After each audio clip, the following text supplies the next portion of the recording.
before we fix the shelf in here, I just like to check that the back of the post is the same distance from the wall to the back of the post. And I just go around and check that they're all the same, and which they are. Which this one just needs to go back a millimetre. That's perfect. And now we can fix the post in, fix the shelf.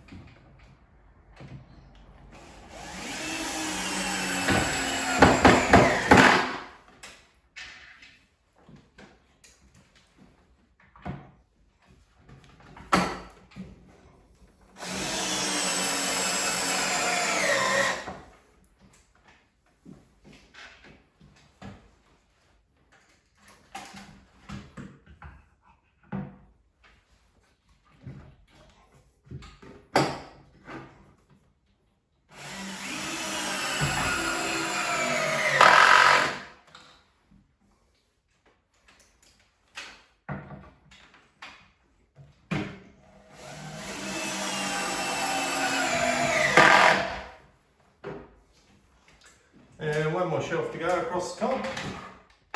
Put the screws over there.